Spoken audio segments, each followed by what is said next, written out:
Bon, est-ce qu'on doit encore parler de ton body fat qui est aussi entre 25% et Gérard Depardieu? Sauf que toi, t'es pas du tout pote avec Poutine, t'es juste accusé d'agression sexuelle sur mineur. Dans le powerlifting français, on dénombre beaucoup de fléaux. Déjà, on retrouve les anguilles d'1m80, 69 kg qui font une watercut en espérant choper une qualif France en 66, mais la seule chose qui chope, c'est des blessures. Et juste à côté, on a les gros lardons, les porcinés, les gorés, ceux qui sont toujours partants pour s'enfiler n'importe quoi dans le coco du moment que c'est gras et recouvert de cheddar fondu. Et je te vois venir mon gourmand, tu te dis sûrement que tu peux y aller sur la raclette parce que bon, en powerlifting, on s'en fiche un peu du gras. Et non, je te rappelle que c'est tes muscles qui soulèvent les barres et pas ton gros ventre. Vouloir enfler comme une montgolfière n'est pas un projet viable, ni pour la performance, ni pour ta santé, et encore moins pour la sécu. Alors attache bien ta ceinture et regarde cette vidéo parce qu'aujourd'hui je vais t'expliquer que remplir ta catégorie moins de 83 en étant à 30% de body fat ne fait pas de toi un athlète.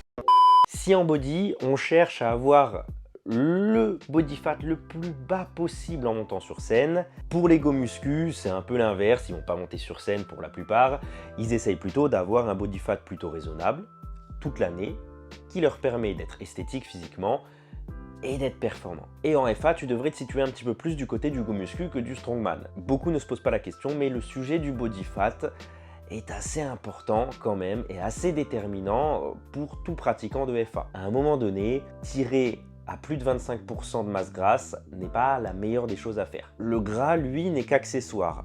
Oui, il peut être synonyme de bonne chose, je vais y revenir plus tard. Mais avoir 3 kg de gras n'est pas aussi intéressant que d'avoir 3 kg de muscle en plus. Tu as tout intérêt à avoir le meilleur ratio poids-muscle. Évidemment selon une certaine logique de taille. Si tu fais 1m75 et que tu es à 3% de body fat en moins de 59, non.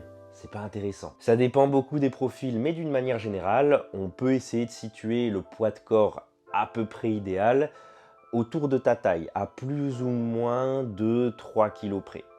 Par exemple, si tu fais 1m70, ça va être plus intéressant pour toi d'aller en 74 qu'en 66.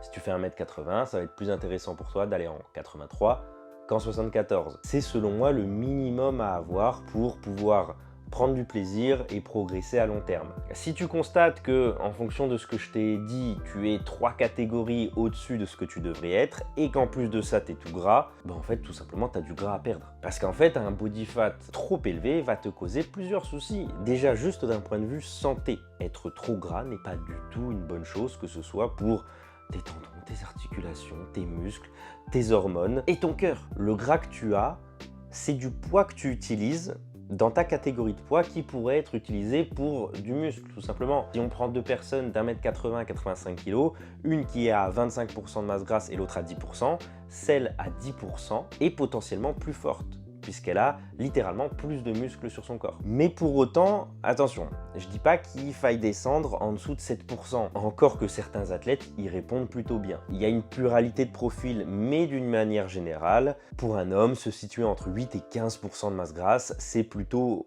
l'équilibre à avoir, te permettant d'être en bonne santé, d'encaisser tes entraînements et de progresser à long terme. Mais malgré tout, il y a quand même certains intérêts à avoir peut-être un taux de masse grasse un peu plus haut, ou du moins dans la fourchette haute, pour deux raisons.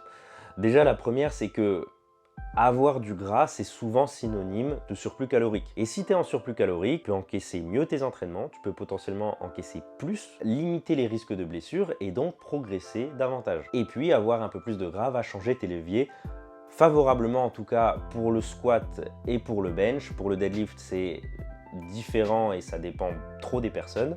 Mais pour le squat par exemple, avoir plus de gras sur le ventre va faire contrepoids et exercer une pression contre les cuisses, te permettant de maintenir plus de verticalité.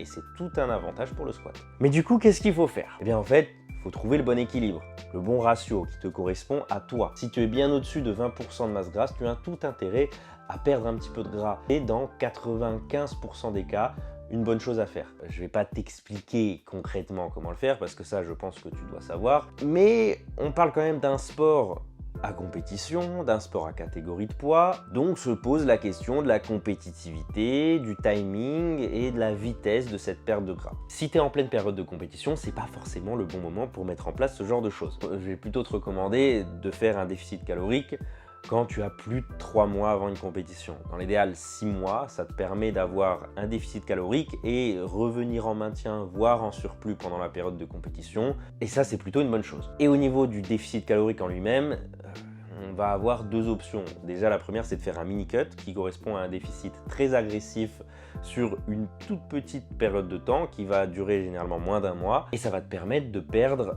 beaucoup de gras, en tout cas le gras le plus facile à perdre. Ça, je vais te recommander si tu es bien au-dessus des 20% de matière grasse et que potentiellement tu manges beaucoup de calories au quotidien. Sinon, tu peux à la place ou en complément d'une mini-cut faire un déficit calorique tout simple, qui va être plus ou moins long et qui va être plus ou moins important.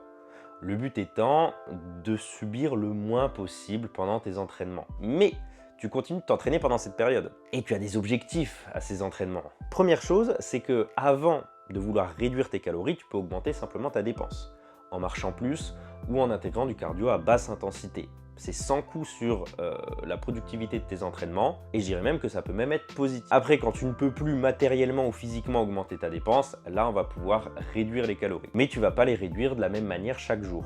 Il y a des jours dans la semaine où tu dois être plus performant que d'autres. Et bien pendant ces périodes-là, tu vas augmenter tes calories par rapport à ton déficit calorique initial et tu vas les réduire sur les autres jours.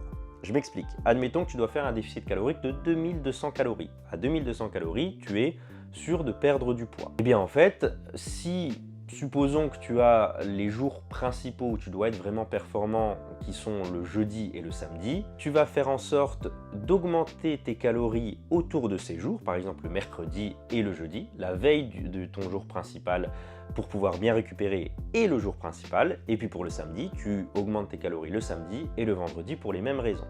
Donc les autres jours de la semaine, si on calcule bien, il nous reste le lundi, le dimanche et le mardi, tu vas réduire un petit peu plus tes calories. Avec un bref calcul, on arrive à 2000 calories sur les jours secondaires et les jours off de tes jours secondaires et on monte jusqu'à 2350 calories sur les jours principaux et les jours off, la veille de tes jours principaux. Ça te permet comme ça d'avoir un déficit calorique un peu plus important et en même temps, tu as un peu plus de calories autour de tes jours importants, te permettant d'avoir un peu plus de récupération et un peu plus d'énergie. Tu sais maintenant pourquoi tu dois arrêter d'être tout gras et comment faire.